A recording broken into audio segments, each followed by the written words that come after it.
This is episode number 4 of the Emotional Freedom Podcast. Now, every day I will be releasing a new episode on iTunes, Spotify, on YouTube, as well as on Facebook. So come and join me every day because I'll be sharing some knowledge as well as some of my own personal experience that I would like to impart with you or maybe share with you as a gift from a friend. So today I want to talk about something that is universally frowned upon, and that is haters.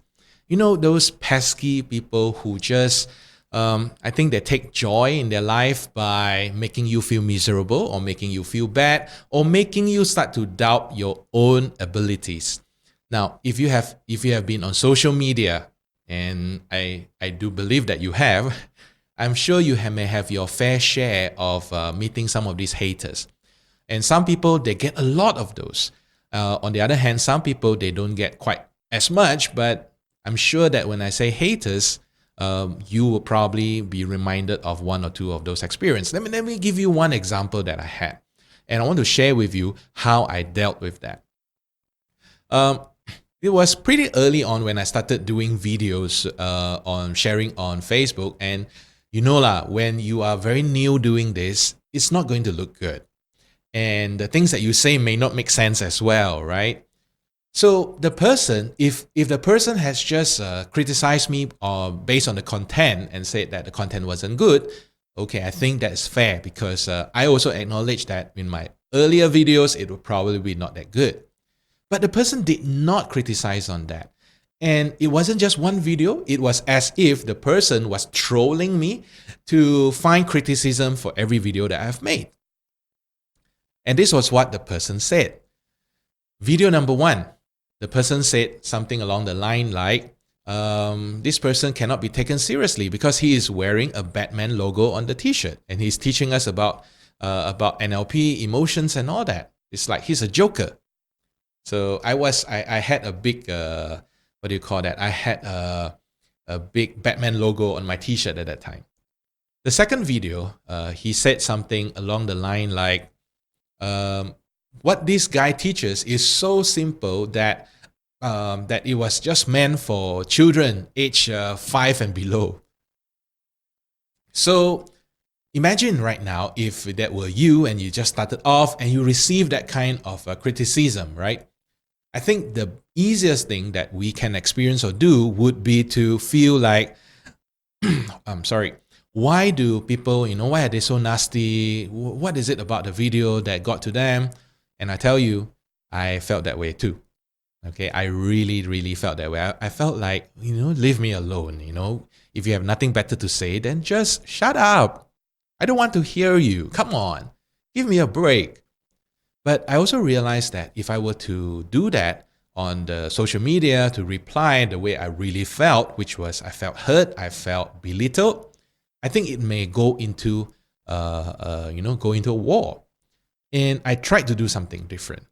And interestingly, the person apologized and the person stopped trolling and criticizing.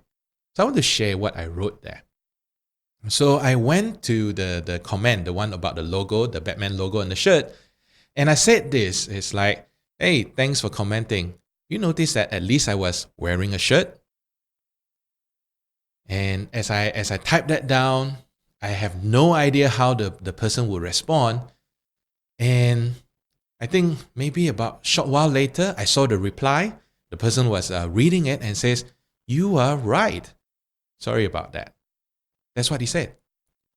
And for the second example about like the things I teach was so simple that was only meant for those 5 and below, a friend came to my defense and said, that is precisely the point.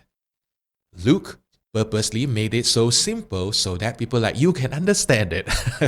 So I think that was so like, it was like asking for a war and all that, right? But I think because it wasn't from me, it was from a friend, then I think it didn't go as bad as I thought it could go, right? Can you imagine being told that that's a level of your intelligence that you have? But the truth is, sometimes we feel that haters really do have that kind of intelligence. So that's why they come to troll us, they come to really make us feel miserable and make us feel like worthless and all that. I don't know. What is your own experience with being trolled or being, being the subject of haters and all that? Now let's talk about haters a little bit. What is a hater? Now, a hater can be a lot of things, It can be someone who is a professional hater. I don't know if such a term exists, but I'll just coin it. I say professional hater. Now, a professional hater would be somebody who has nothing better to do than to criticize other people in the comfort of their chair in front of a computer.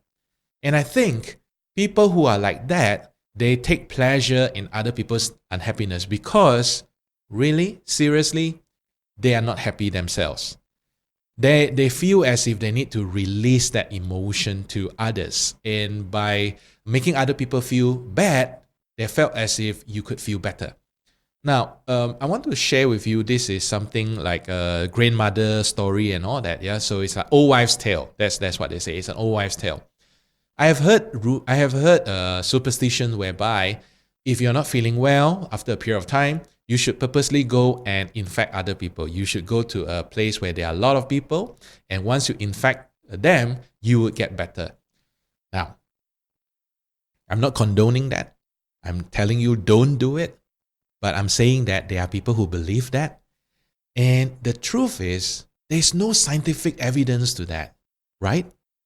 In fact, if a person has AIDS, touch wood, but the person goes and infect other people, would that AIDS just magically disappear? No, right? But that doesn't stop people from believing that. So I think a lot of these haters, what they are trying to do is they just want to feel better about themselves. And what better way to do that than to make other people feel more miserable than they themselves? So haters would, some would be categorized that way. And another thing about hater is, if you think about it, could it be that they are unconsciously envious of your achievement, of your success? Now, let me give you an example. My son, 14 years old now, he took a liking to Rubik's Cube earlier this year, just a few months back. And he was really serious. So he would be spinning the cube, different combination, different algorithms. Now, I played with the Rubik Cubes when I was younger. And the thing that I wanted to do was look at the Rubik Cube, spin. And I was really tempted to take out all the sticker one by one and change all of that. But then I thought, this is like so much work. Forget about it. I'll just go and play my video games. But my son, he really wanted to challenge it. And he started to play it. He started to experiment it. He started to turn, to spin. And now he could actually turn all the sides, all the 6 sides into the same color for each side in less than about 40 seconds, I think. He's now really fast, okay, faster than I will ever be. Now, let's use that as an example. What would a hater do? A hater would probably look at my son spinning it, and he would probably say it within earshot. It's like, that is so simple. Or things like, for example, it's just algorithms. He's just memorizing it. You think he's really that good? But if you were to turn around and you were to pass that to that person who said those words, he would probably say, nah, I'm not interested. And he will walk away. He will probably not try to spin it. Now, for that type of person, it is because of their feeling of inadequacy. They feel as if they are not good enough, that they begin to attack you. And if that's the case, then I want to congratulate you. You know why? Because that means that you have something that causes other people to feel like you are better than them. So continue, go ahead and continue doing what you are doing because you are good at it. The issue is not with you, but the issue is with those haters. Because unknowingly, you may have just triggered a demon in them. Okay, their own personal demon has just been triggered. So that is why they feel very uncomfortable with you when you are being very good. So what you want to do then is to really ask yourself, who are you doing this for? For them? I don't think so. You are doing it for you. You are doing it because it's meaningful to you. You are doing it because it is something that you enjoy doing. And because of that, don't care about those haters. And this is something that I learned personally because earlier this year in May, I flew over to London because I was invited to speak at the International NLP Conference organized by the Association for NLP. And I was there for 9 weeks, so I was staying with my elder sister. So every day, apart from the 2 days that I was at the conference, we went out. We just went out sightseeing. It was my first time in England. And at first, I would notice like, okay, what should I wear? Would this be nice? Would this cap be good? I was like, I'm not sure how to carry myself. Until I begin to notice, it's like nobody cares at all. Nobody cares a toot, about how I dress, about how I look like or how I behave.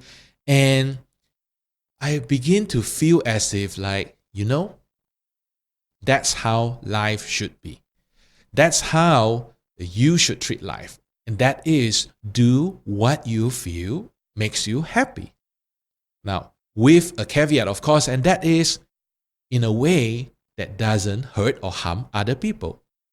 So if you feel like you want to do a podcast like what I'm doing, go ahead and do it. Nobody is going to stop you except yourself. Or if you feel like you want to change your hairstyle, go ahead. Now, of course, if you are still in the school, please don't do that because you don't want to be in detention because of that, all right? So do it within the confine of the rules or the laws and things like that. But other than that, it is okay to do something that will make yourself feel happy. Stop thinking so much about how other people will think about it. Stop thinking so much about how people will judge you because last I heard, the world's population is how many billions of people? There's so many people. And what's one hater? Don't allow that one hater to stop you from pursuing what you are passionate about and what you really love. Have a beautiful day ahead. I'll see you tomorrow.